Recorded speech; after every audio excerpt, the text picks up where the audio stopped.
Never break a mirror. Do not step upon a crack. Keep new shoes off of the table. And never paint your front door black. Leave tailside pennies on the ground. Shoo black cats out of your stride. Keep umbrellas closed while you're indoors. Throw your clock out when it's died. Be wary of a flock of birds that flies from left to right. And if ghosts send shivers down your spine, don't whistle in the night. Pay attention to the ladders. Walk around and not beneath. And don't forget to lock your doors. It's Friday the 13th.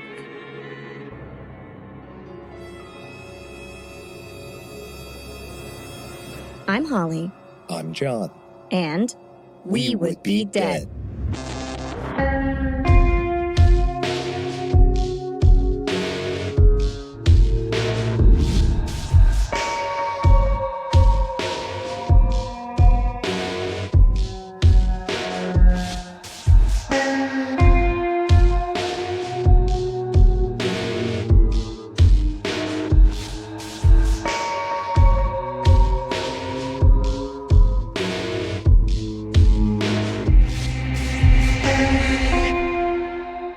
Hey, Jon. Hey, Holly. Hey, Fiends.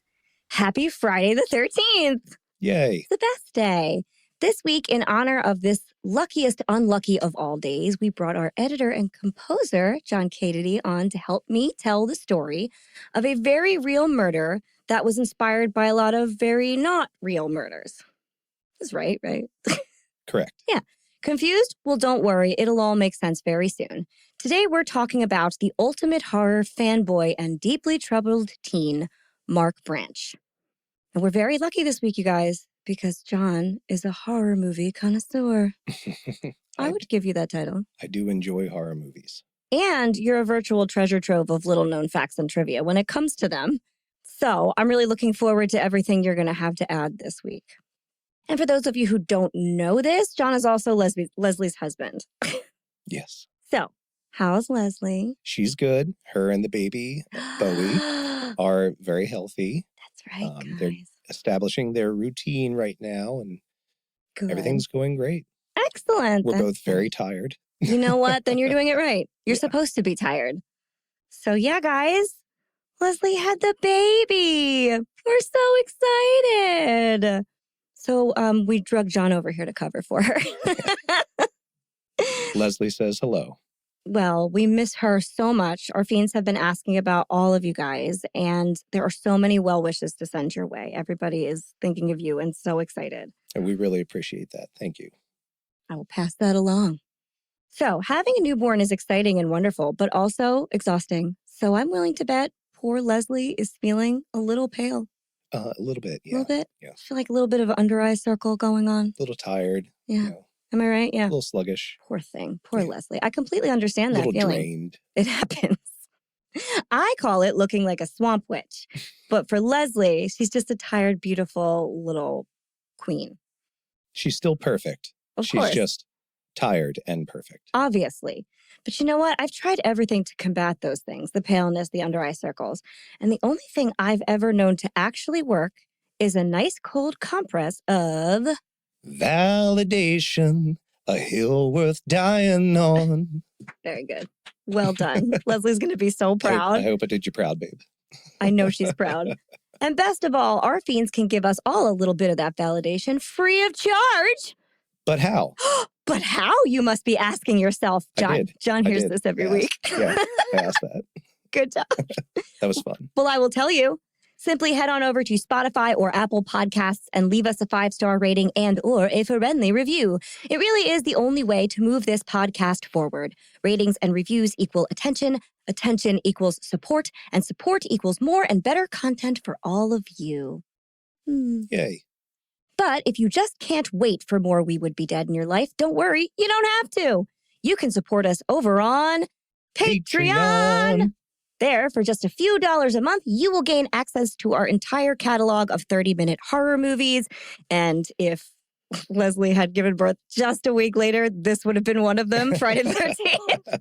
It almost was. We'll still do it. We'll do it for you guys It'll next. come around again. It absolutely will. So you'll get our whole catalog of 30-minute horror movies. You'll get our special mini-sodes, our weekly after show, Host Mortem, which is available in both video and audio formats. Maybe you want to see our faces. Maybe you don't. Both are okay. You'll also get a special gift in the mail from us, giveaways, merch deals, an on-air toast dedicated just to you, and more. In all honesty, we are here thanks to our patrons, so come on over and be part of the We Would Be Dead family. It's nice here. So comfy. I like it.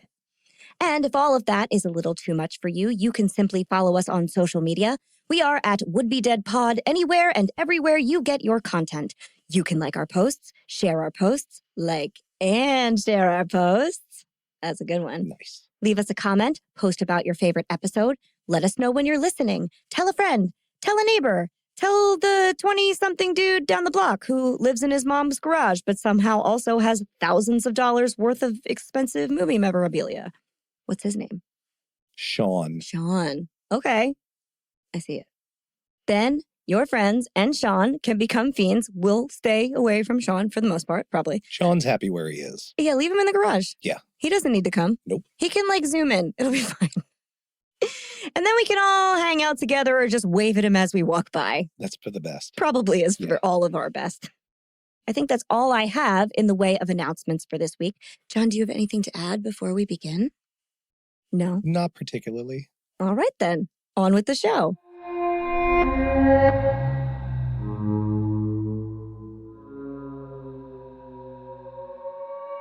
It takes a lot to cancel Halloween.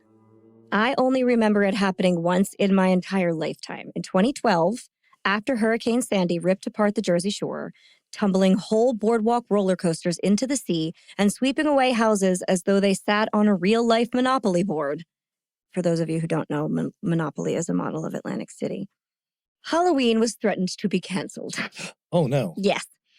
We had just moved into a new house that spring. I remember my daughter was 18 months old, and that's the year she dressed up as Olivia the pig. Nice. Yes.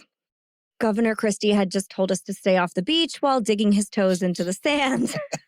What a time that was. So when it was suggested that we cancel Halloween, New Jersey said, you get a delay at best. Shattered as we were, a couple days later, the kids went out trick-or-treating. There may have been fewer doors and porch lights, but we made it work. You just don't cancel Halloween. In 1988, the town of Greenfield, Massachusetts came just about as close as you can get to canceling Halloween. Having kids trick-or-treat in the afternoon on the 30th, so the 30th was a Sunday, and they said Sunday afternoon sounds safe, so go then. Mm-hmm. Nobody did anything on Halloween. They canceled all major costumed events for adults, and the local movie theater even canceled its showings of Halloween 4, which had just been released a week prior, so it's a pretty big week for that movie. And this was all in fear that their own masked killer might make an appearance on that night. Because it's true that not even a hurricane can cancel Halloween. But a killer can. And that's a different story altogether. Last October, I told you all the story of Charlie Brandt, a man I consider to be the closest thing to a real-life Michael Myers possible.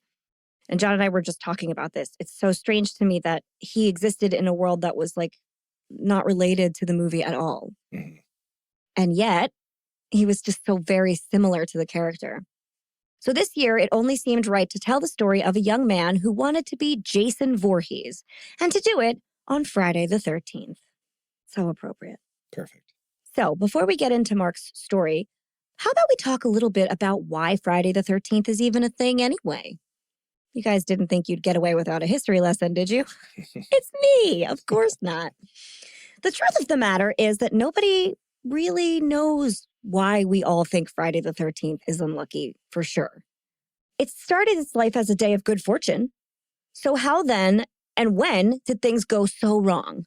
Well, there are a lot of theories. Some people think it's a biblical thing. So according to the History Channel, quote, 13 guests attended the Last Supper held on Maundy? Thursday? What does that mean? I don't know the Bible. Did I say that right? Sure. Great. Including Jesus and his 12 apostles, one of whom, Judas, betrayed him. The next day, of course, was Good Friday, the day of Jesus' crucifixion. That is a unlucky Friday for certain for Jesus. For some. Yeah. For people that were there at the time, they didn't love it. Some people did.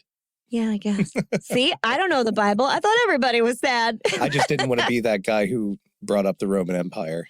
So, How many but times? I guess I'm bringing it up. How many times a day do you think about the Roman Empire? I don't want to answer that question on air. It's at least once. An embarrassing amount of times. It's really funny. So the seating arrangement at the Last Supper is believed to have given rise to a long-standing Christian superstition that having 13 guests at a table was a bad omen. Is that something you're aware of? I didn't know that. Yeah, I'm aware that that's a superstition. Wow. Specifically, if you had 13 guests at your table, you were courting death. Mm-hmm. So like someone was going to die, not just it was unlucky. Sure. Yikes. Though Friday's negative associations are weaker, some have suggested they also have roots in Christian traditions. This is just Friday. Mm-hmm. Just as Jesus was crucified on a Friday, Friday was also said to be the day Eve gave Adam the fateful apple from the tree of knowledge, as well as the day Cain killed his brother Abel. So like, TG die Friday. well done. Well done. Thank you. I didn't even have that written down. That just happened. I was just in the moment. Magic. Perfect. So people who don't think it's biblical think other things, obviously. Some of them think it's literary. For instance, a character in the 1834 play Les Finesses de Gribeau, French is notoriously the language I cannot pronounce, states, quote, I was born on a Friday, December 13th, 1813, from which come all of my misfortunes. There you go. Right? Probably. And if that wasn't enough, in 1907, T.S. Lawson published a popular novel called Friday the 13th, and that contributed to the superstition as well. In the novel, an unscrupulous banker takes advantage of the superstition to create a Wall Street panic on a Friday the 13th. Oh, I like that. It's a good That's one, imaginative. Right? Yeah. There you have it. He's like, oh, I'm going to make everybody freak out. So people think it's linked to that too. However, my favorite theory is that Friday the 13th lore goes all the way back to Norse mythology. Mm-hmm. Now, there is a connection that goes back even further to ancient pagan traditions, but we have to take a longer history dive to get into that, so I'm not going to do it today. Yeah. But Norse, however, here we go. One source mentioned for the unlucky nature of the number 13 is a Norse myth. Is a Norse myth about having 12 gods at a dinner party in Valhalla. The trickster god Loki was not invited, and he arrived as the 13th guest. Then he arranged for 2 other of the guests to shoot each other with a mistletoe-tipped arrow. Specifically, this says, I didn't want to have to pronounce the other language, but I'm going to do it now because it makes a difference. You're forgiven. Thank you. He arranged for Hor to shoot Balder with a mistletoe-tipped arrow. So Balder dies, and the whole earth goes dark. The whole earth mourned. It was a bad, unlucky day. This major event in Norse mythology, caused by the number 13, is thought to be why it's considered unlucky by a lot of people. Mm. So I like that one the best, because it's about, like, Loki being super petty. Mm. Oh, you didn't invite me? I'm going to come and I'm going to mess everything up forever. Yeah. Perfect. It's drama at a dinner party. I mean, that sounds right. It does. Who doesn't love that story? I do. But no matter which way you slice it, Friday the 13th really does get the best of people. And not without a little bit of good reason. Some pretty gnarly things have happened on that day. I'm going to give you a list. The World War II bombing of Buckingham Palace happened on Friday the 13th, as did the murder of Kitty Genovese, who we have covered previously. The Titanic didn't sink on Friday the 13th, as a lot of people like to say that it did. I don't know why. But Friday the 13th was the last normal day anyone on board would ever have. Mm. So the next day. So Saturday the 14th. Right. But I think decisions made on Friday the 13th probably affected it. Yeah, so there you go. You're right. A cyclone that killed more than 300,000 people in Bangladesh happened on Friday, November 13th, 1970. Which, like, what's the difference between a cyclone and a tornado? Is there a difference? Oh, I am not weather expert. I'm not either, but I just realized that I never see that word used. A cyclone? It's a badass word. It's a great word, but you always see tornado. I wonder if it's different. Is a cyclone a tornado at sea? I don't know. Maybe. Or am I just making that up? Let's find out. Now I'm going to have to know. Tornadoes are produced in regions of large temperature gradient, while tropical cyclones are generated in regions of near zero horizontal temperature gradient. Oh, that. Clearly. They're so That different. explains everything. Yeah. So if you understood that, you're like, God, guys, get it together. Obviously, that's the difference. We don't read enough books about weather. No, that's not one of my topics. No. In other news, Tupac died on a Friday the 13th, was not shot on a Friday the 13th, died. We have more information about that now. Yes, we do. Supposedly. Although, I'm going to have a second of a tangent. These articles were all put out, and everyone tagged me in them, of course. They're like, oh my God, cold case solved. But the solution is like a guy who admitted to it about like 100,000 times. He like wrote a book wherein he said, I was in the car with the person when it happened, and this is how it happened. And then he told a bunch of people he did it or something. So it's so anticlimactic. Is this one of those instances, do you suppose, where somebody's trying to, they're already in a certain degree of trouble and they're trying to latch onto something bigger for clout? Or It doesn't seem like that. what do you think his motivation is for? I think he just wants to be famous. Well, I guess that's what I meant. Because he wrote I don't think he's in trouble. I think it's been so long that he kind of felt a false sense of security to be like, okay, but like, guys, low-key, I shot Tupac, you know? I haven't extensively read about it, but that's what it said to me.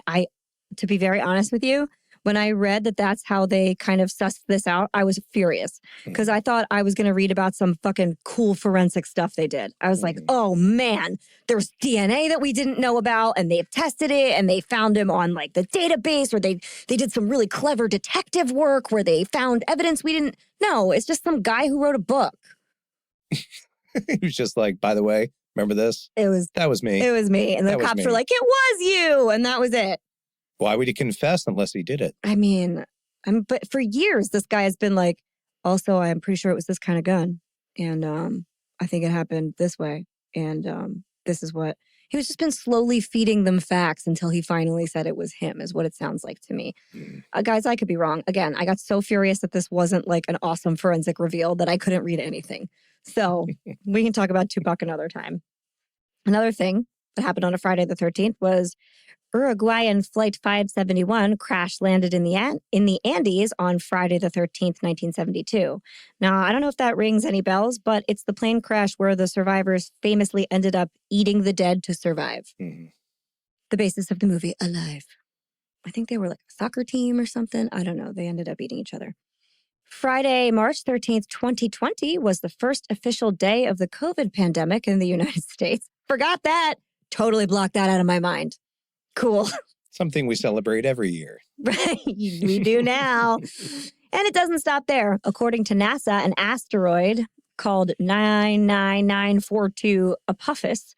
Catchy. Isn't it? Will come within 20,000 miles of the Earth on April 13th, 2029. This might not seem like a big deal, but it's actually extremely close in relation to the vastness of space. So something to look forward to. Oh, God. I wish I didn't know that, and so I had to tell everybody else, basically. Space Force. Civil space. Yeah, don't worry. We're covered. We're fine. We have civil space. We're on it. I hope so. But fear not, Swifties. Your queen will turn that panic frown upside down for a minute. This is a quote from CNN, by the way. Taylor Swift, who considers 13 her lucky number and early in her career often performed with the number 13 written on her hand, said, quote, I was born on the 13th. I turned 13 on Friday the 13th. My first album went gold in 13 weeks. My first #1 song had a 13-second intro. Every time I've won an award, I've been seated either in the 13th seat, the 13th row, or the 13th section, or row M, which is the 13th letter. Basically, whenever a 13 comes up in my life, it's a good thing. From her perspective. Although I also found out I was pregnant with Violet on a Friday the 13th, and Flynn, my son, was born on Friday the 13th. Well, Bowie was born October 1st, so there you go. Spooky babies. Spooky babies are the best. Basically, that's fine. So basically, we're all the same as Taylor Swift. Yes. Yeah. We are her. Yeah, we are. So it's our era. I'm waiting for. I see what you did there. We're gonna get her ratings any minute now. Yeah, it's coming. No bad blood. No. Oh, boy. But for Tupac and everyone else, it's a little less awesome of a day. And so it should come as no surprise that an enterprising filmmaker took the opportunity to turn the day that strikes fear into the hearts of millions into a super successful horror movie franchise. It's not my favorite, but I did go camping, mandatory camping, at the place that served as Camp Crystal Lake when I was in 6th grade. It's definitely spooky. In case you're wondering, it's a Boy Scout camp called Camp Nobi Bosco, deep in the woods of northern New Jersey. Have you been? No. Okay, a lot of us have this same experience where we had to go to Stokes. It's in Stokes State Forest, and you have to My kids went. Did they? Oh, that's right. Leslie told me that. Where it's not updated either. It's like an old school, no heat, no nothing camp, and I had to go in the winter. Perfect. I don't know why they made that choice, but I did. And it was right after a huge blizzard. So the plumbing had frozen in some areas.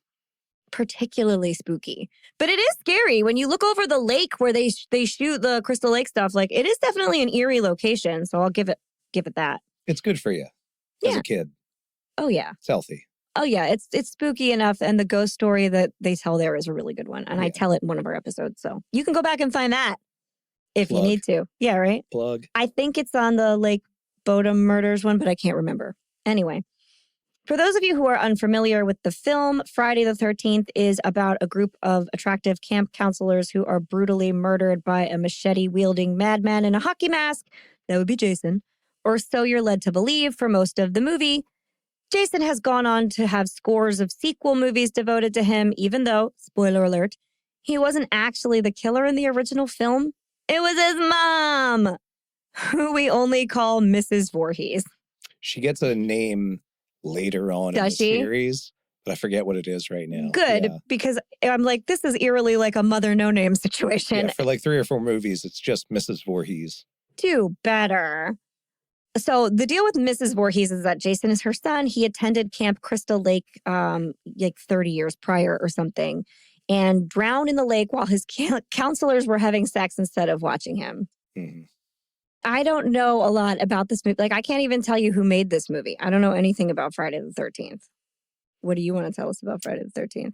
It was made by a group of people, but headed up by a guy named Sean Cunningham, who basically looked at what John Carpenter did with Halloween, and he said, movie about a killer, low budget, based around an iconic holiday of sorts, a very popular day in pop culture, recipe for money.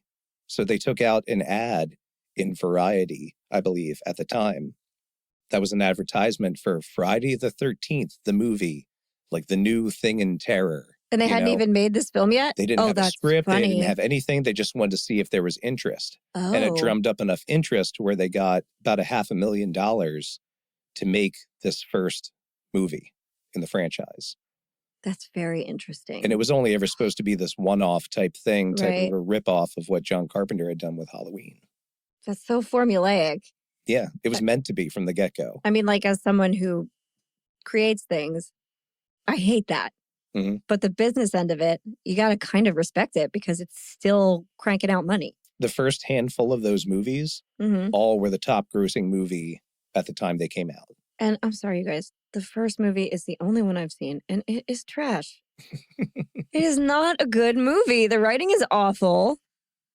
It's got a couple things going for it that I really like as a horror fan. Such as? Tom Savini.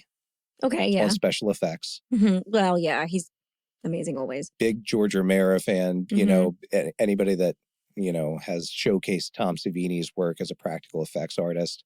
I love that. It's my favorite kind of magic. Practical effects? Is horror movie practical effects. I agree. Because it's stage magic. Yeah. Shot in real time. I hate when CGI is so much of a thing in horror movies. I like the movies that go back to like using practical. I think it's so much more of an art form. Yeah, I was talking to Leslie about this. I think the thing for me personally that makes me latch on to practical effects rather than CGI is that neither one of them, after a while, is truly scary. Right. Once you know what's going on. Yeah. But practical effects can still be gross. For sure. To where, like, if you're filming that scene and you've got a bunch of little green balls on you and you're shooting in front of a green screen. Yeah. That's, you know, you have to use your imagination and act and stuff, but it's not intrinsically horrifying. No. If you're on set and you're in a lake and like there's a head with like a machete coming, out of it, like right next to you, and it's oozing and you're getting real blood splatter on you. Yeah. That's at least giving you a tangible feeling of for horror. sure. Oh, for sure. Even if your brain knows this is fake, you're feeling real things. Yeah. So that's kind of what makes it a little more real. Absolutely. To me.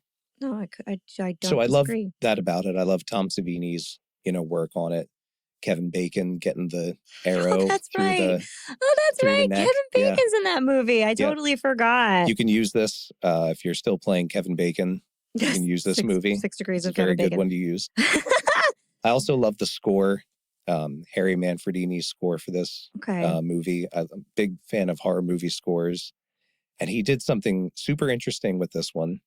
It's literally a mashup of two of the most famous movie scores you've heard. Which and you ones? know both of them very, very well. Which ones? He took the score from Psycho. Oh, God, yeah. So listen to the score from Friday the 13th. Okay. It's Psycho, those staccato string hits, the bah, bah, bah, bah, mixed with Jaws. Da-dum, da-dum, bah, bah, bah, bah, da-dum. Even the score is formulaic. I can't. Now, the cool thing that he added was that partway through the movie, there's a line that Mrs. Voorhees says, and she's kind of intuiting Jason's voice. Mm-hmm. And I believe it's something like, kill them, mommy, or like, kill them for me, mommy, or something like that. It's been a while since I've actually watched it. I don't like that. But she says it. Okay. Like she's like hearing Jason's voice almost guide her. So Harry Manfredini, what he did was he thought that's kind of what this was all leading up to, like this state of psychosis this woman was in. So he took the two syllables from kill and mom, and he went, and he put it through something called an echoplex, which is a rack echo effect, like a delay effect.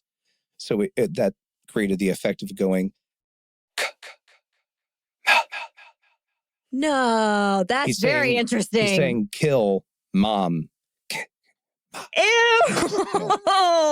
See, so it's it's smart. Psycho and it's Jaws, because Psycho the killer, Jaws, Jason's kind of more like an animal. Yeah. He's kind of like a shark in the water. Which I he has have questions no feelings about that. We'll get to that in a second. And the cool thing that he did was take that and make that sound, that iconic horror movie sound. That's kind of what he added to that. That is wild. And also so much more sophisticated than that movie deserves. Well, that score really elevates the movie. Yeah.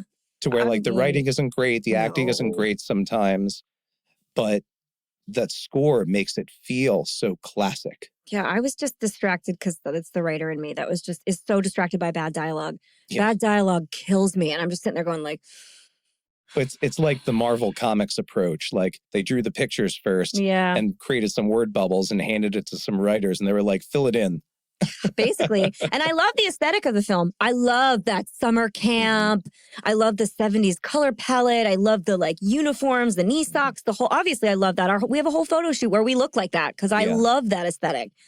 It's just God. And then the plot is so weirdly convoluted. It has upon reading it without watching the terrible dialogue in real time, I thought this has such potential to be this spooky thing if they went with the mom but they didn't. They chose to make Jason a thing that crawls out of the lake in the end and then lives on forever. Yeah, originally. I don't like that. Well, originally, when they made that first movie, that was just supposed to be a dream sequence. That wasn't them saying he's been alive the whole time. I like that better. The girl dreaming in the boat, and the cops are coming to rescue her. And she almost kind of falls asleep because she's finally letting her guard down. And that she falls asleep and has this one final terror to send the audience out on. And really, the only reason they did that is because Carrie had just came out. Oh my God. If you remember the end of the movie, the arm pops out of the grave. Yeah, that's iconic. That's the only reason they had the jump scare at the end. I'm so mad. Everything makes me mad. I mean, it makes sense. And what a fucking smart, business-minded team they had behind this film. But it just makes me mad. That's what this movie was. It was a horror movie on purpose. Right. I mean, there is a formula to slasher movies. They all have the same formula. Halloween started them in that format. Yeah. It started that formula. And that's Halloween gets a pass because 1, it was the first, and 2, it is still very clever. Yeah. I will never speak ill of the original Halloween. It's my favorite scary movie. John Carpenter is... Yeah. God. He's the best. If you guys have not listened to the interview I did with Tony Moran, who played Michael Myers, like the shade, the face and the mask. The shape. The shape, that's what it is. If you guys haven't listened to that yet, go listen to it. Tony is a trip. It was so fun. It's a really good interview. You will know so much more about the making of 70s horror movies. And it is fascinating, the things that he had to say. So go listen to that anyway. But like point of order questions about Jason Voorhees, just because I haven't watched any of the other films. Friday the 13th, not my jam. The Day, love it. The films, no thank you. They get progressively more ridiculous, like most horror franchises. And it had such potential. The mom was like this crazy, and again, that reminds me of Psycho, and the fact that it was like the twist was that it's... Well, it's flipped.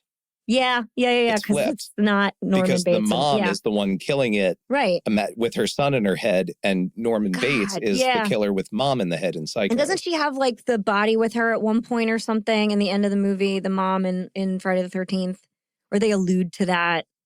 I don't remember. Well, so in the second one, I believe, I could be getting some of this messed up. I believe in the second one is where you see like Shay Jason, like where he's been hiding. Because in the second one, Jason is I don't know actually... any of that. Okay, so in the second one, Jason actually does the killing. I figured he must. He doesn't have the hockey mask yet. That doesn't come up. The hockey mask doesn't come until the third movie. That's right. I was also furious because I didn't get the hockey mask. I watched that whole movie. Yeah, no. So the second one, he's just got a sack on his head.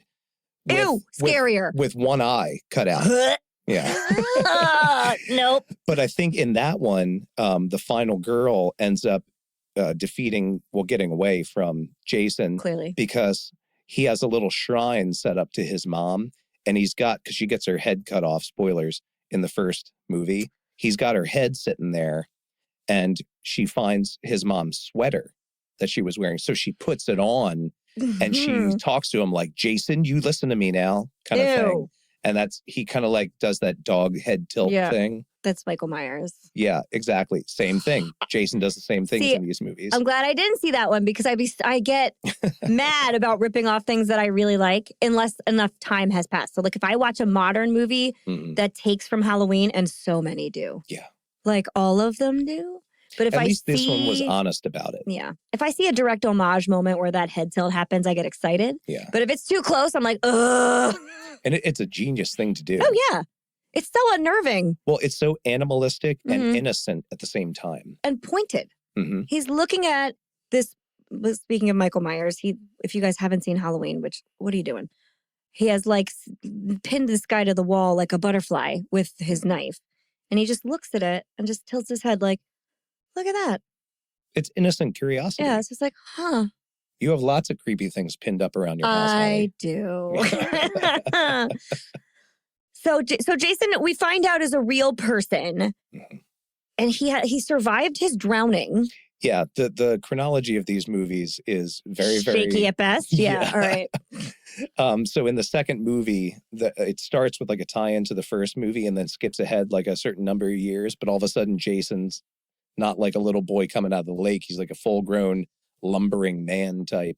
Yeah, he's huge. Yes. That's the thing with Jason. Jason is not like normal man-shaped. He's he's giant. Been living out in the woods, living on I don't know what. Well, those things for all these years make you strong. Yeah, crawdads. He ate badgers. Yeah. I don't know, something nuts. And he survives, and he does the killing in the second movie. Okay. And in the third movie, you kind of get more of the traditional Jason, to where he kills this one character who's kind of a prankster type, who's kind of like almost like that Scream thing where it's like Randy. He's the kid in the horror movie that's almost aware of jump scares or horror movie things, or he's the pop culture-y type kid. He's Randy. Shelley, his name is. Oh, similar. In the third one. Okay. And he pops out of the water with like scuba gear and a harpoon and a hockey mask on at one of the girls. Oh boy. To scare her, one of the other camp kids.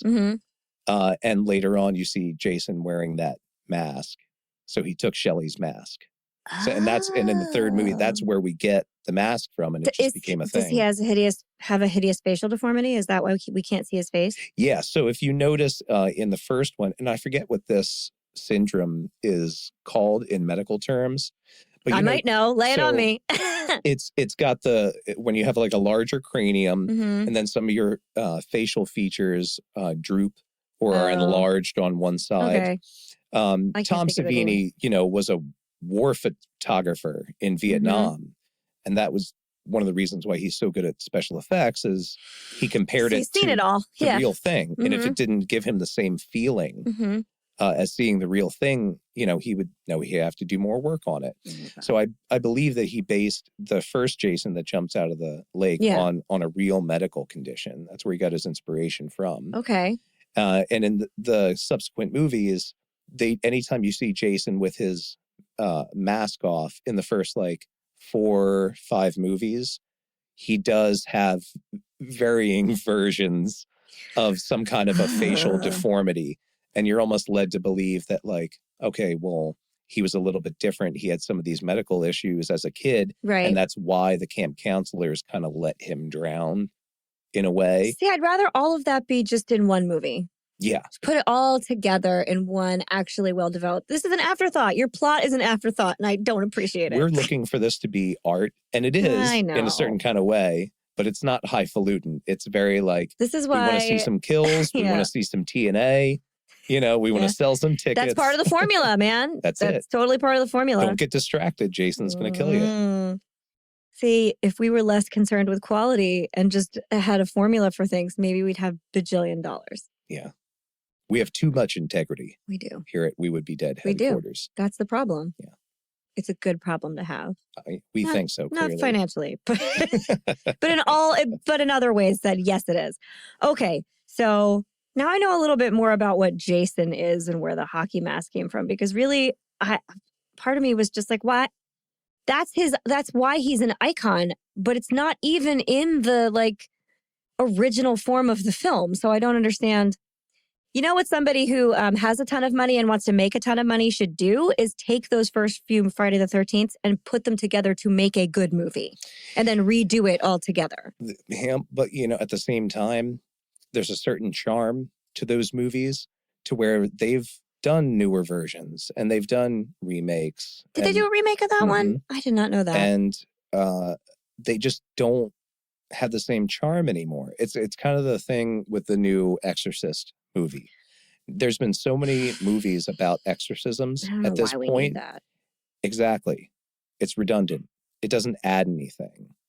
No, not when you have The Exorcist is a masterpiece. So looking back, yes, all those movies are masterpieces in their own way, just like Friday the 13th was when it came out. It helped establish a genre, whereas Halloween was just being a cool movie. Yeah. The first time you copy something as an homage or do a little mishmash of things, that's almost establishing a subgenre that people they've found so much fun in over the years. So there's something to that.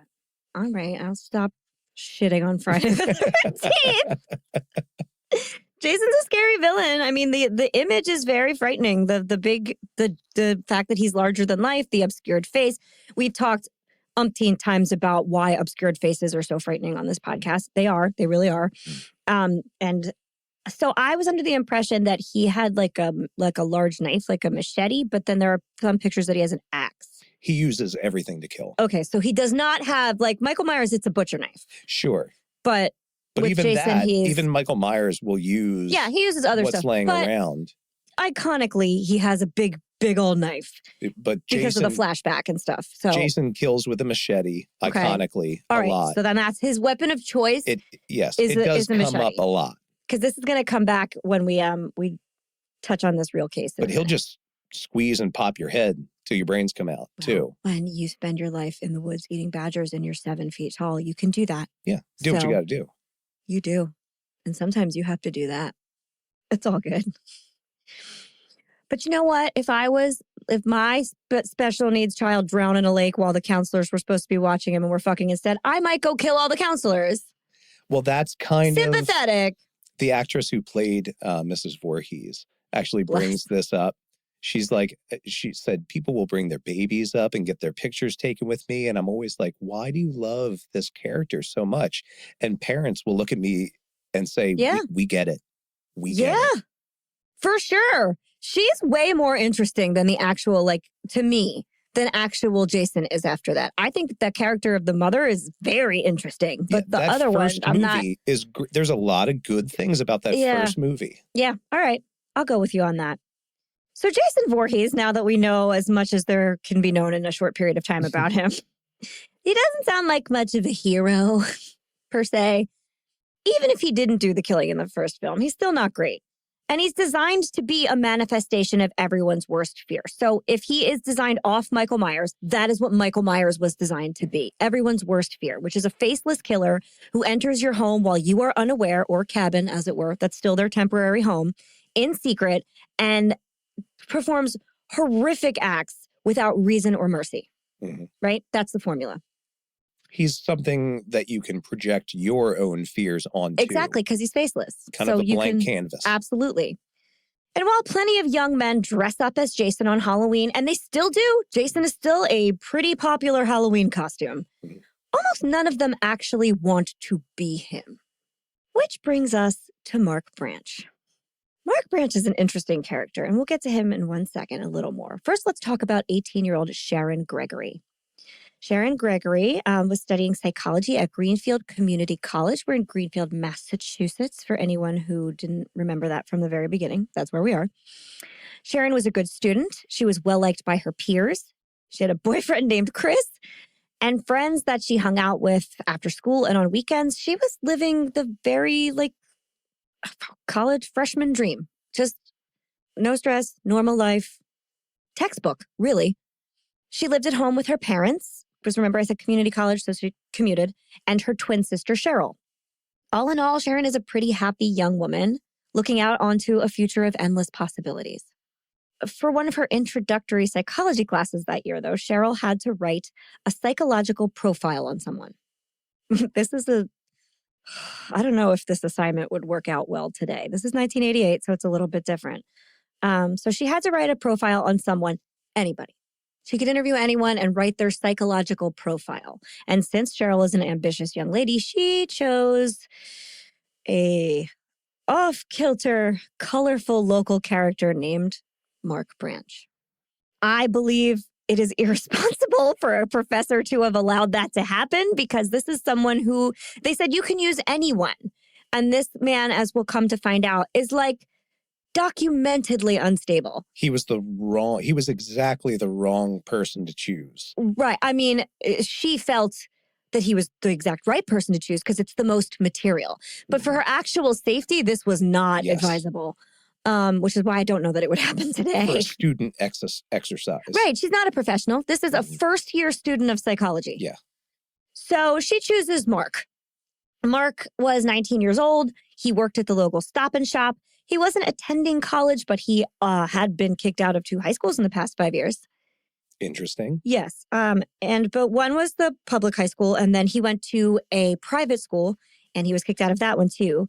And he was kicked out of both of them for threatening female classmates. This is the blanket term they use, but what he did was he would either write threatening notes about how he wanted to kill them and tape them to their locker. Cool.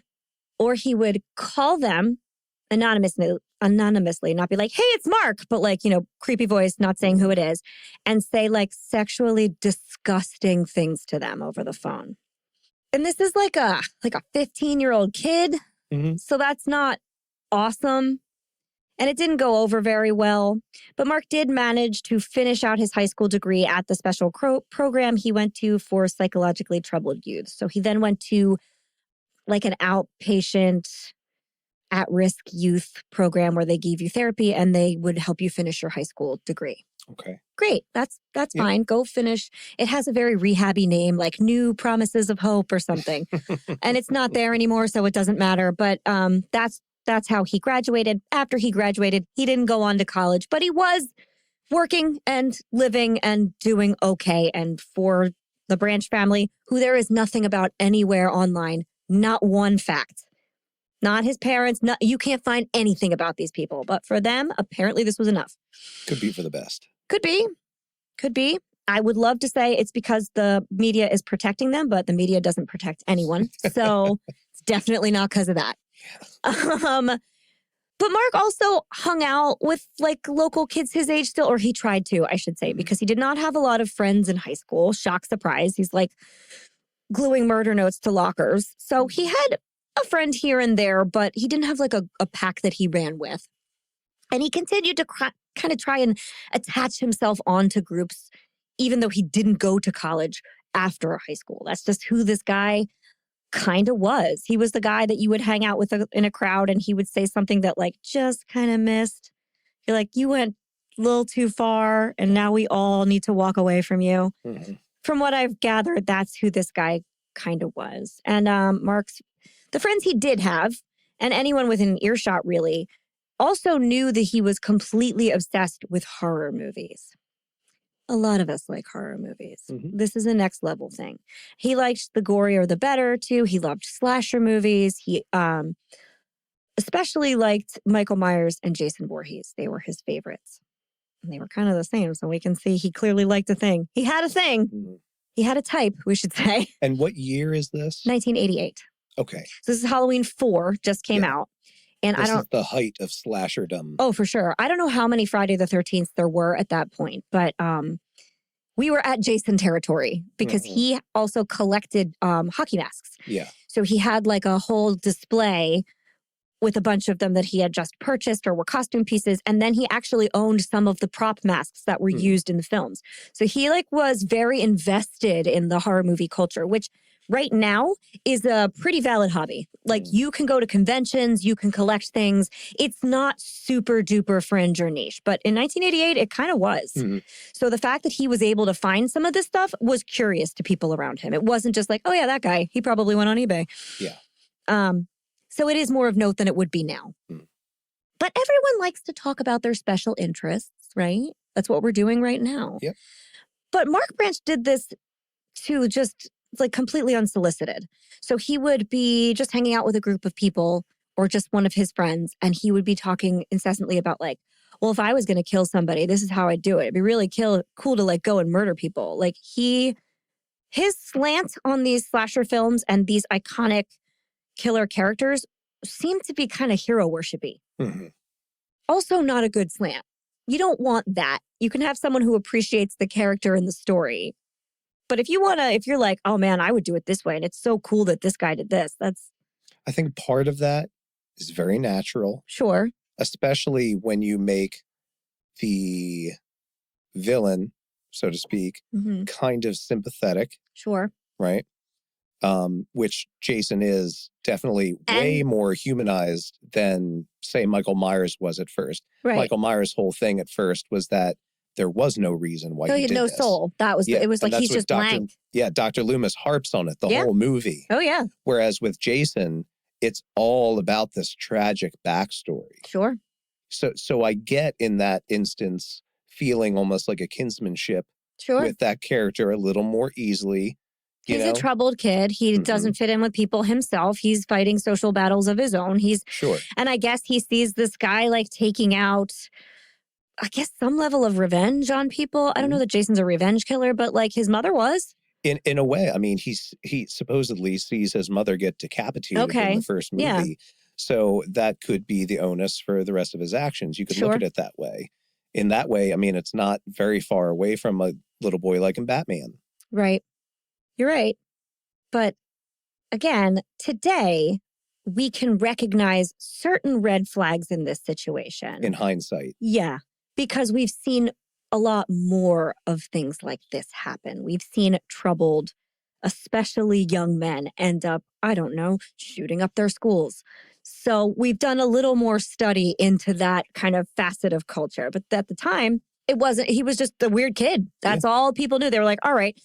So when he would do things like talk in detail about how he might kill a young girl, which he specifically expressed wanting to do, I would kill a woman this way. Always a woman, always a good looking woman. Everyone said, oh, that's Mark. He loves horror movies. He's just like talking about the stuff he likes. And ignore him. It's weird. You can walk away. But like nobody was terrified of this kid. Mhm. And later on, they go on to like interview the guy that works at the local video store, who also talks about how he just relentlessly rented hundreds and hundreds of horror movies all the time. I would love to hear that interview. I know it doesn't. I think I have like a little piece of it I can read, but it doesn't exist in full anywhere. I'm like, that guy's probably a character. I'm just picturing like a burnout Pauly Shore type. I'm sure. I mean, he's probably old too. He's probably like a 50 some odd year old guy.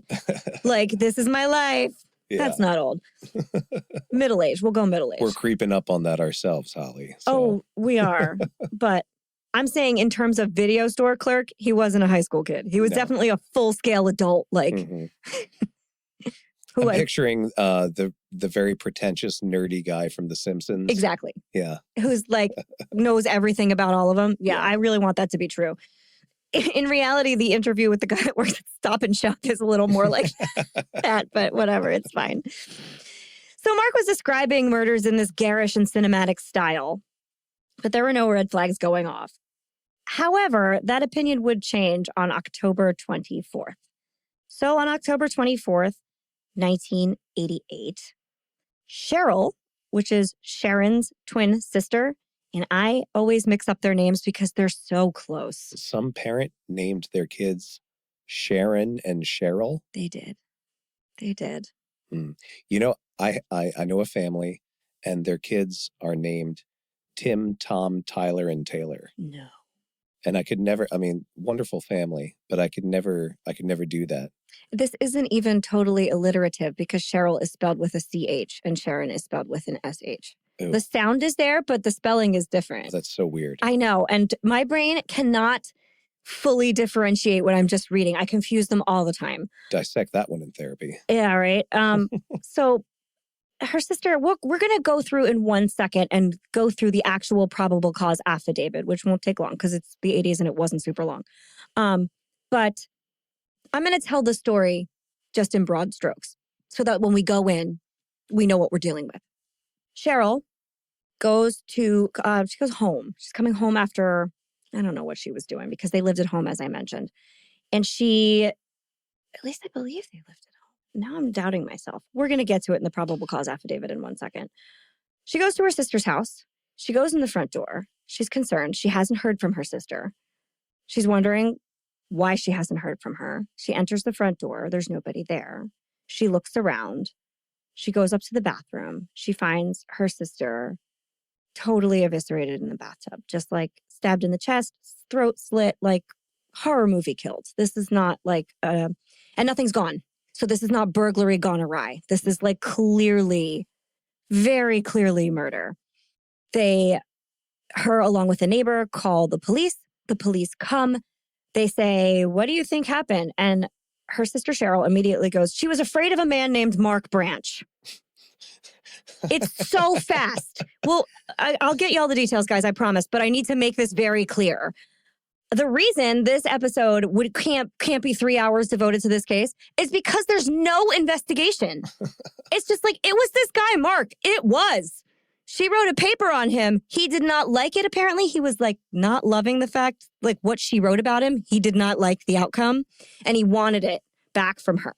So they're like, I think he was mad. He wasn't nice to her. She seemed afraid. She was always looking over her shoulder in reference to this guy. It was this guy. And the cops were like, was it?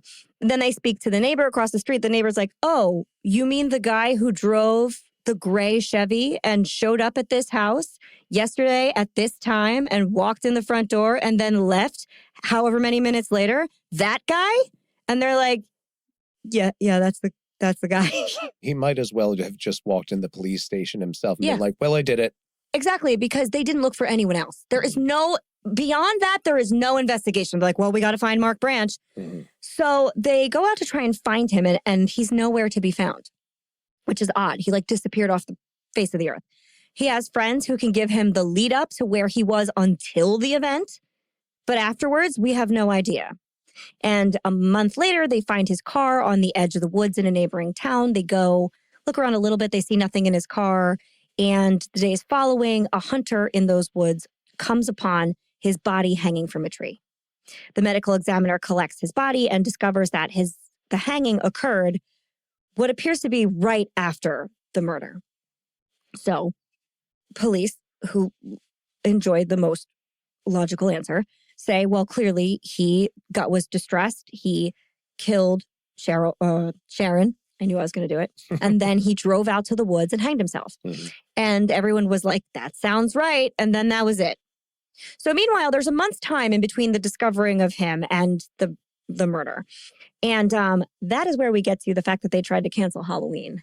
Because the information that was discovered about him, as soon as they started investigating just Mark Branch, was all the things that I just told you. This is a guy that's obsessed with horror movies. He has all these Jason masks. They're like, he's probably hiding in plain sight. So the whole town pretty much thought it's Halloween too. It's the 24th of October. That whole week, they're like, anybody we see could be this guy. Anybody with their face obscured could be this guy who just brutally murdered a girl. And all of us are at risk. So it was a terrifying atmosphere in that town for a little while. Fortunately, nothing else happened and he was gone. But there was also the rumor after they found him, and I find this very interesting, and strangely, there's no information about it, that he didn't hang himself per se, but people who knew Sharon and members of the community did that for him. Covertly, of course, because, as I mentioned, immediately everyone knew it was Mark. So there wasn't like, oh no, we're looking for a killer. It was just, we're looking for Mark.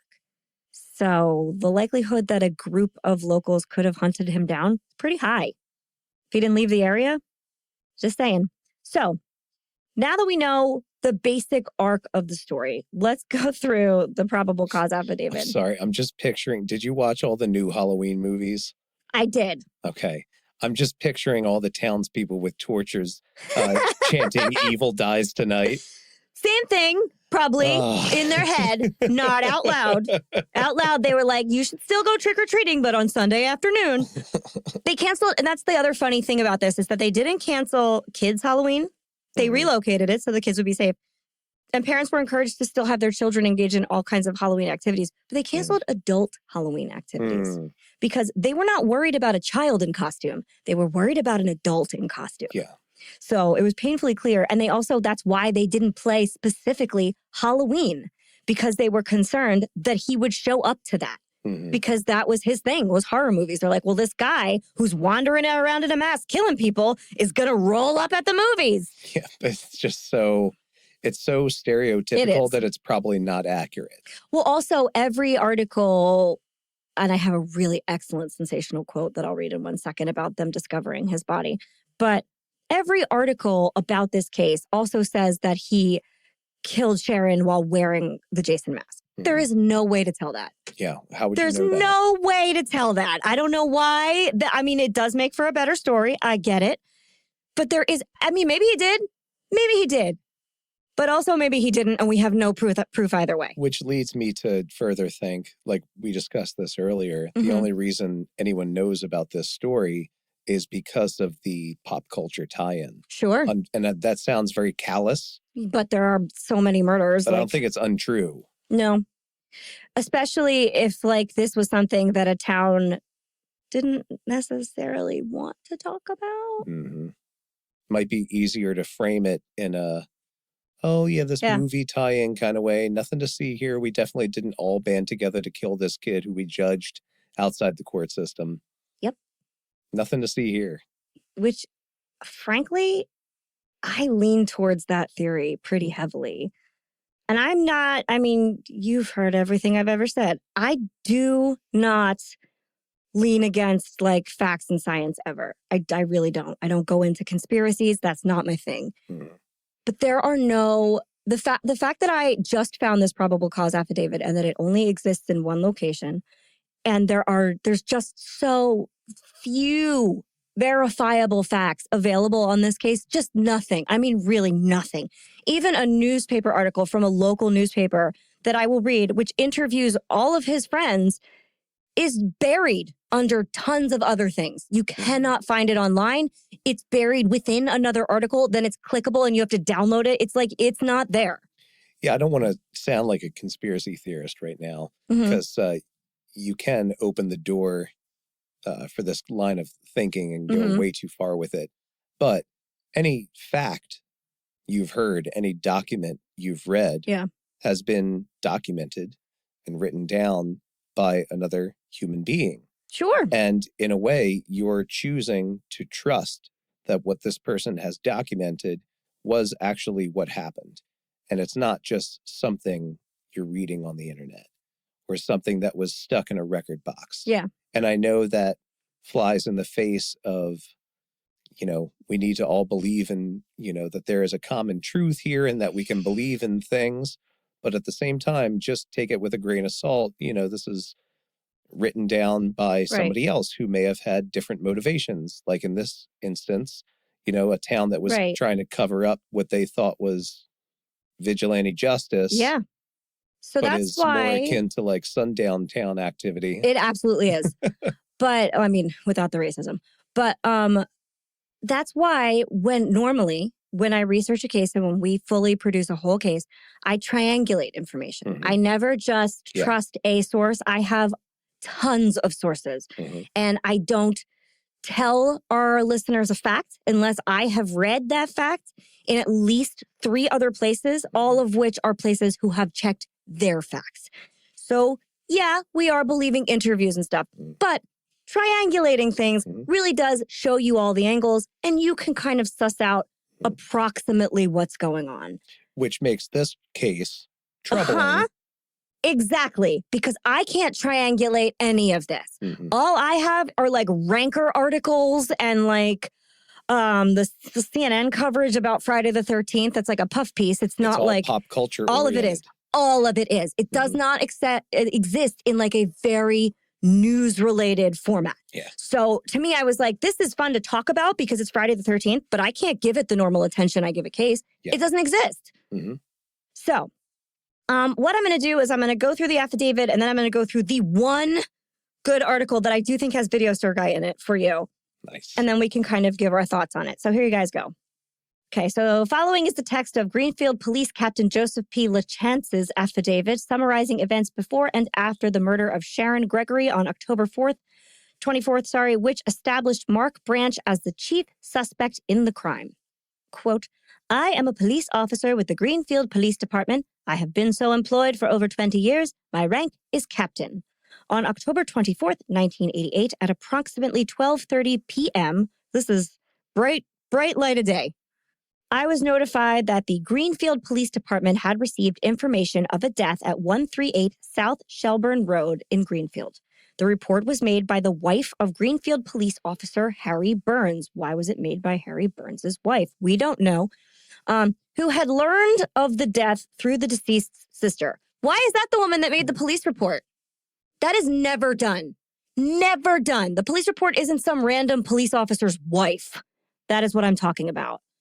Greenfield Police Officer Jack Needies, can't hear it pronounced anywhere because nobody reads it, was sent to 138 South Shelburne Road with another officer. They found the deceased identified as Sharon Gregory in the upstairs bathroom at that address. Staff Sergeant Norman Roberts of the Crime Prevention and Control Unit of the Massachusetts State Police attached the Northwestern District Attorney's Office and the medical examiner, blah, blah, blah, blah, blah, were notified, reported to the scene. Later, the medical examiner's van with Albert Gickness, MD, good name, arrived and Trooper Timothy Sicard arrived next. Those are all the people. Those are real people. They were there. We have our cast of characters. We sure do.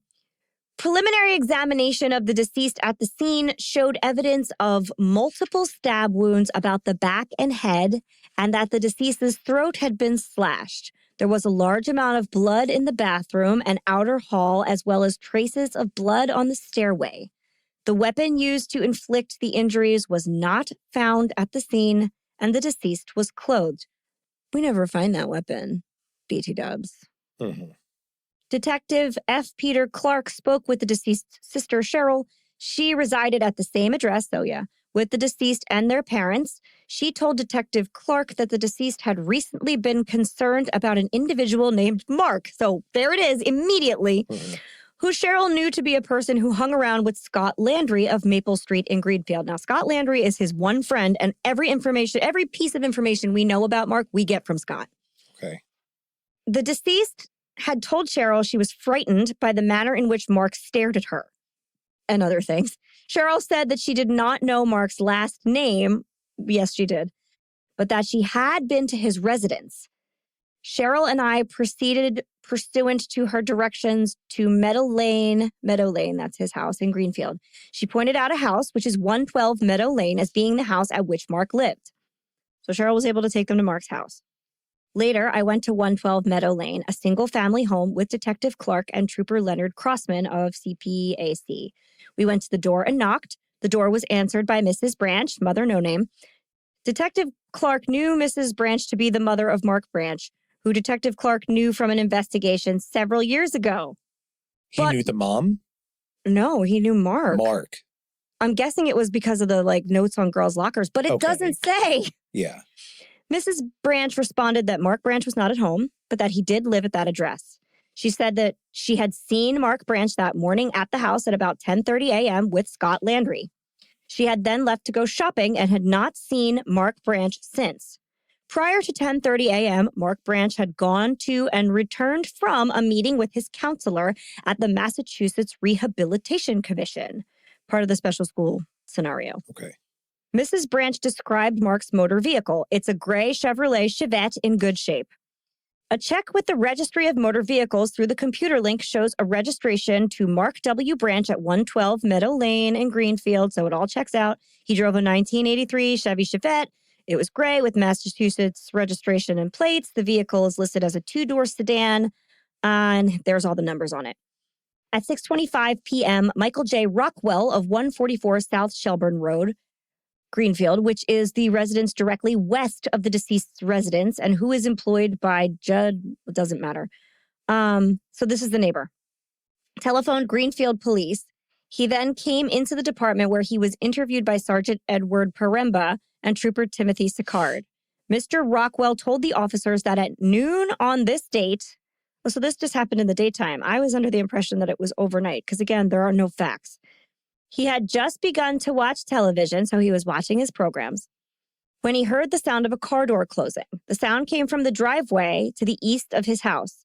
He looked out of his window and observed a dark gray Chevette, possibly two-door, parked facing the driveway. The front end of the Chevette was about even with the walk going from the driveway to the door of the residence. Mr. Rockwell observed a white male, approximately 6 foot tall, about $180, with dark hair. Mr. Rockwell said the hair was a long military cut. He did not see any facial hair. The man was wearing jeans, a jean jacket, so a Canadian tuxedo, both acid washed, looking good. The man was clean cut. The man had his hands in his pockets, and Rockwell watched him walk to the front door. He was not wearing glasses. So if he's not wearing glasses and we can see his face, he's not wearing a hockey mask. Mm-hmm. Confirmed. Every article says he was wearing a hockey mask. That's more fun. It is way more fun, but totally wrong. Between 3 and 5 minutes later, Mr. Rockwell again heard a car door from the direction of the driveway. So this is just a few minutes later. He looks out the window, sees the Chevette, the engine starts, Chevy backs out of the driveway and leaves. So he's only there for a few minutes, okay? Approximately 30 to 40 minutes later, Mr. Rockwell again heard a car door in the same driveway. Looking out, he saw Cheryl's car pull in. Ew! Moments later, he saw police arrive. So 40 minutes later, Cheryl was there. And you're the neighbor who just watched this guy come and go. And then you see the sister and then you see the police show up. I'd be like, oh, fuck, I watched a murder. Mm-hmm. That's so scary. So you would not be leaving your front bay windows. Ever again. You'd be camped there. Ever again. You'd be some rear window shit forever. That's how that goes. Holy cow. So they had the neighbor is this the guy? They ID a photo and he's like, yeah, that's the guy. And it's a color photo of Mark Branch.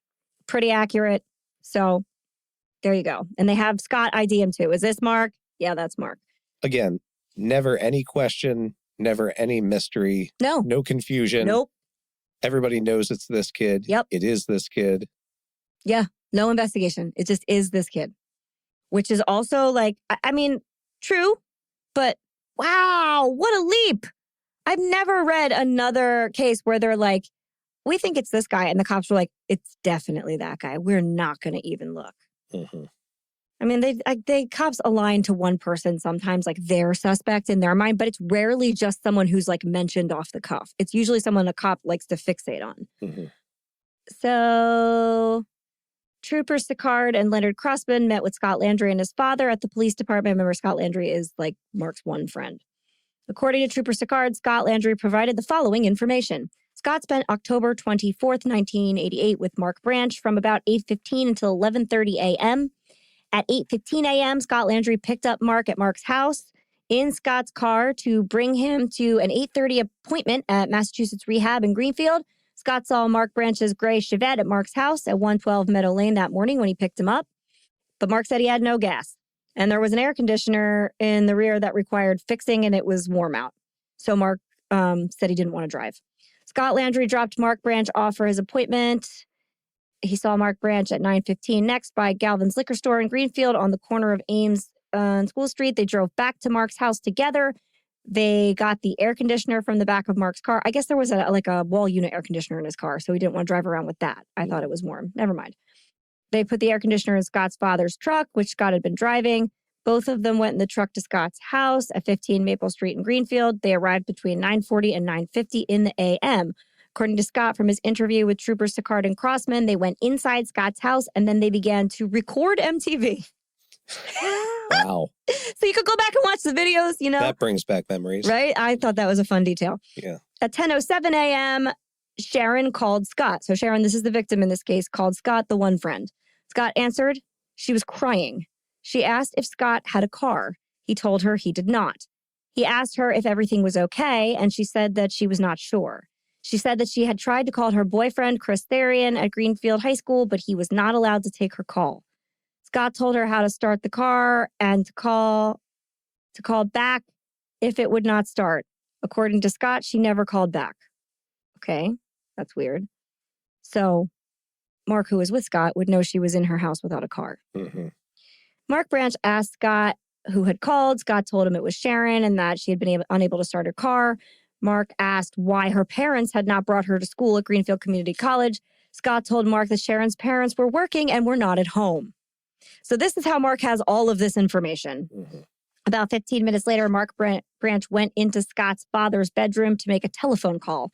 According to Sicard, Scott said he came out a few minutes later. Scott asked him what was up, and Mark said only that he had to make a call. In the next 20 minutes, Mark asked Scott to take him home to get his car to pick up his check at Stop and Shop. Scott took Mark Branch home and left. According to Sicard, he and Crossman went to Stop and Shop during the evening of October 24th. They were informed by the manager on duty that Mark Branch was employed there, but had not picked up his check. Lies. According to the patrol officer, Scott Landry told him that he went home after dropping off Mark and took a nap. About noon on October 24th, Peter Jancic came to Scott's house and woke him up. He stayed about 5 minutes and left. Scott's girlfriend, Amy Politis, arrived at 12:30 p.m. Scott Landry told Sicard that he received a telephone call from his mother who told him that a girl had committed suicide. He went out to look for Cheryl's boyfriend, Peter Jancic, but he could not find him. Scott went to the high school and met with Chris Therian, Sharon's boyfriend. He told Therian that one of the twins had committed suicide, but he did not know which one. And this is her boyfriend. Mm-hmm. Therian and his mother then went to 138 South Shelburne Road, where Trooper Sicard met them. Scott Landry told Trooper Sicard that Mark's blue jacket was in the back of his father's truck when he dropped Mark off at his house. He told Mark to take it, but Mark said he would be by to pick it up later after he picked up his check at Stop and Shop. Mark Branch did not come back while Scott was home.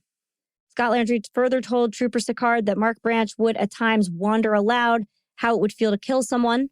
Scott told Sicard that Mark religiously tapes and watches horror films and smut. He named Friday the 13th and Halloween. Scott said that Mark patterned his own life on characters from these films, including Jason from Friday the 13th and Freddy Krueger from Nightmare on Elm Street. Good luck with that. Scott told Sicard that Mark Branch owns 7 hockey masks. Such masks were worn by Jason in the movie.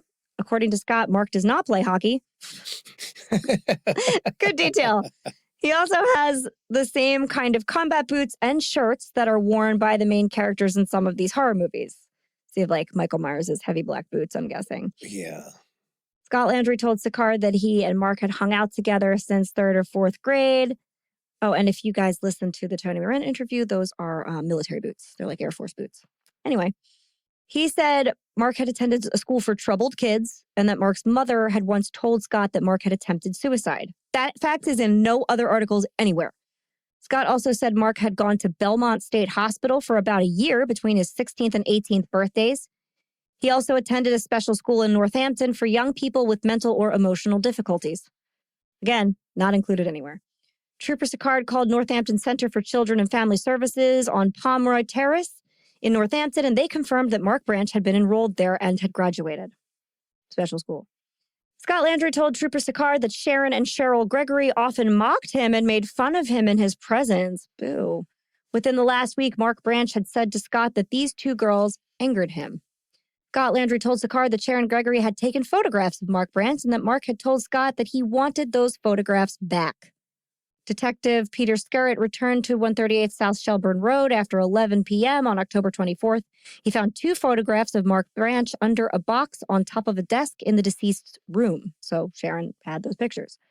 Detective Clark interviewed Amy Politis on October 24th. In the afternoon, Miss Politis was Scott Landry's girlfriend. She is 18 and a student. According to Detective Clark, Ms. Politis told him that she knows Mark Branch.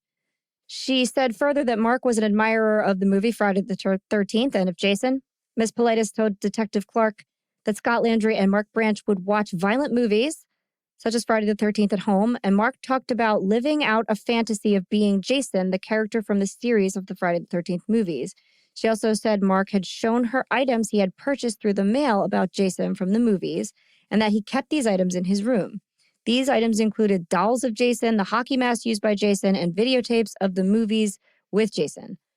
Detective Peter Skerritt spoke with Thomas Smith, MD, who conducted an autopsy of the deceased. This is also, you can't find the autopsy report. It doesn't exist, which Freedom of Information, almost all of them are everywhere. Mm-hmm. Dr. Smith said, upon first impression that the instrument which made the stab wounds in the deceased was likely a single-edged knife with a blade of approximately 1 to 1.5 inches. That is actually a little blade. Mm-hmm. Wide. Sorry, blade width. Still. Yeah, and the blade length was between 4 and 5 inches, which is fine size, but it's not a huge knife. It's a kitchen knife. Yeah. Death resulted from multiple stab wounds numbering about 24. That's a lot. Detective Skerritt saw the deceased's motor vehicle license, which showed a date of birth as 3/26/1970. At 8:20 a.m. on October 25th, 1988, I, Joseph LaChance, received a call from Diane Tuller of Avery Road, Buckland, Massachusetts. She is an employee of Crocker Answering Service, and she stated that a gray Chevrolet Chevette with Massachusetts registration plates 696 NYA was parked off the road on Avery Road near the Wilder place. So that's his car. And this is the next day. So they found his car the next day, but not him. And he wasn't far. Officers were dispatched to the area. The car was located and secured while this affidavit was prepared. Thereafter, I received a telephone call from Detective John Zakowski of the Greenfield Police Department. He stated that he had interviewed Francis Wilder of Avery Road, Buckland, Massachusetts. Mr. Wilder said he left his house at 11:40 a.m. on October 24th and returned at approximately 1:45 on the same date. When he returned, the gray Chevette was there. So by 1:45 p.m., day of, which is right after the killing occurred, his car was parked there, which means he died immediately afterwards, according to this guy and this information. Heavy quotes on that one, because again, I can't back anything up. There's nowhere to back it up. No, without being disrespectful to any actual the actual victim and to some things that can be probably verified. So much of this story feels like fiction. Yeah. I don't know if that's just because of the lack of documentation or verifiability, or its tie-ins with the movie world and the pop culture world that just make it seem that way. Yeah. Here's the thing. Okay, before I sum up our thoughts, because that's where the affidavit ends. Obviously, that's probable cause to find Mark Branch. Sure. They're looking for Mark Branch. They found his car. That's where we're done there. This is a quote from the Daily Star that it was too good not to read about them finding him. So, police managed to pick up a lead that started a manhunt for Branch over a month later, with officers closing in on him over the course of a month. Investigating a nearby abandoned slaughterhouse, Police found signs of Branch's presence with a crude drawing of Jason Voorhees on the walls. By November 28th, 1988, officers had managed to track down and find Branch after seeing his car abandoned on the edge of a forest where Branch was found dead and hanging from a tree. Okay, so this is perfect because when I was looking at this story, there's a couple different ways you can look at this. This kid was inspired to do something awful by a piece of art. Sure. Many terrible things have happened that have also inspired art. Yeah. And that cycle keeps rolling around and around and around and around. And you see it in the news media with people sensationalizing things. Yeah. You can, go back and look at every single, horror movie, lots of popular songs that have all inspired murder or have been inspired by murder. Yeah, there's tons of it. And it goes back and back and back and back and back, seemingly to no end, to where, like, I have to assume there's a deposit of, skeletons somewhere, some fossil record. Yeah. And it's like this murder happened between these two cavemen, a long, long time ago. And there's a cave painting of a circle on the wall next to them, and it's crossed out, and like a cave painting of a triangle is drawn next to it. Like this piece of art caused this fight even that long ago. Yep. And it's hard to distinguish between what came before and what came after. It's like a chicken and egg type scenario. And you see this all throughout pop culture history. Think about Tipper Gore. And, and the parental advisory stickers saying that like kids shouldn't take in certain types of media. There is so much science that talks about how that is not true. But yeah, exactly. Because this art, it's just us at the end of the day. It exists. It's real. It's something that we think about. And you can't just say, well, these movies are detrimental to kids or to people in general because they cause these things to happen. No, these things very much are real. And they do, some people make these choices to kill. Yeah. And I believe these people will look for justifications anywhere they can find them, whether it's in art or somewhere else. So like, do I think that these movies cause violent things to happen? No, I don't either. Think so. I think that it's all wrapped up into one big ball that you can't distinguish one thing from another. We are our own art. For sure. And also, he was someone who had whatever was going on inside Mark Branch's head. Mm-hmm. They're going to find inspiration for something like that somewhere. Yeah. He is, you couldn't have put him in a plastic egg and kept him forever away from everything in the world, every media outlet, because Halloween and Friday the 13th are by far, they're far from the only places you'll see glamorized murder. Mm-hmm. You see glamorized murder on the news, and you definitely also did in 1988. And there have been murders that have been committed that have been inspired by news coverage of murder. Absolutely. You could just fall down that, it's endless. Telescoping rabbit hole forever. Mm-hmm. But, the assumption that these movies are what made him do that is, frankly, a reach. Yeah. But we both grew up with that sentiment. Yeah. The whole satanic panic thing. Oh, God, yes. Oh, Lord. But I did find a little bit of a newspaper article. Again, they don't really give much of a date. So November 28th is about the approximate date of when they found his body. It's going to be different in a bunch of different locations. But they did find, here's how Mark Branch's body was actually found. Now, this is along the same stretch of highway where they found his car, which is wooded on one side at least. And there was a hunter in those woods who stumbled upon the partially decomposed remains of Mark Branch hanging from a tree. So initially, when police found the body, because of course he called the damn cops, good on him, and they came out and found him, they said, well, we have no idea how long he's been dead. And you wouldn't at that point in time. I mean, unless you remembered that his car was on the side of that road 2 hours later, but they seem to conveniently forget that at that point in time. However, after the medical examiner looks at him and they go back in their records, they say, well, clearly he murdered this poor woman because he didn't like what she had to say about him. And then he was so overwrought with guilt that he drove out to the woods, walked into the woods, and hanged himself. I hate that. But we don't know with what. Mm-hmm. What did he hang himself with? What did he have? What did he use? Mm-hmm. Where's the murder weapon? Where's anything?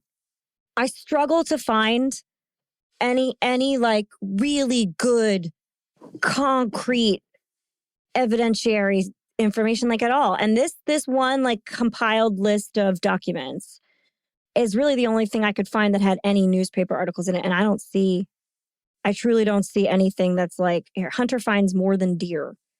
Good headline. Oh, the New York Times wants me to pay. Never mind. And in the age of the internet, I know this is an older case, but like in the age of the internet, it's odd to come across something that is so unverifiable. It is very much odd. It really is, because especially true crime is in a fucking golden age right now. Yeah. People, it's all over the place. People, you'll trip over it. And so usually you're going to want to have to avoid certain graphic details about cases. Like I try to avoid sharing links that will take people to things they don't want to see because they are so easy to find. Yeah. There's no like crime scene pictures of this. There's no pictures of Mark. There's no pictures of the tree or the location or his car. And normally you can find almost anything. I really don't see any of that here. It's either very strange or it's not strange at all. Yeah. It's just, sorry, I'm like kind of blown away. Because the other thing with that, with the lack of information here, is that this case is covered because of its pop culture tie-in. So it is out there in the world. It is everywhere in the world. It's not, there's no lack of it. But that's what they focus on. Yeah. That aspect of it. If you want to see photos that go with it, it's a picture of Jason Voorhees and then like school photographs of Sharon and Mark. That's it. That's it. And frankly, the school photograph that they provide of her, her relatives in like comment sections, because I read everything, have said she hates. So I'm going to try and not share that one if I don't have to. But anyway. Admirable. That is our Friday the 13th inspired case. You guys can think what you will. In my opinion, I don't think he took his own life. Possible we had a lynching. Yeah. I just don't. If this was wish fulfillment for him, why then would you immediately die? If he idolizes these people who come back time and time again and kind of get away with it, unless that wasn't actually Mark Branch they found, and he's still wandering those woods with a kitchen knife. Evil dies tonight. And that's where we end this story. I choose to think that. So, a toast? Toast. To Sharon. Yay. To you, Jon, thank you for co-hosting with me in Leslie's stead. I appreciate you. And to Leslie and to Baby. Thank you. Thank you. Cheers. And if you're our patron and you're new at that and you haven't heard your name yet, it's because Leslie does that. And we'll get to all of you when she is back in the driver's seat. Soon, very soon. I'm sure. With no rush on her. She misses all of you. And we miss her. But we want her to do whatever she needs to do. We will be here waiting when she comes back. And if we chose to profile the wrong individual, we would be dead.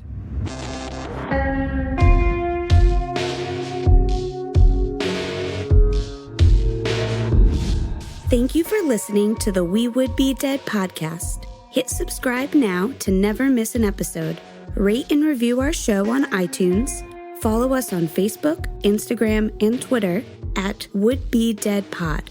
And join our Facebook group to discuss the podcast and more.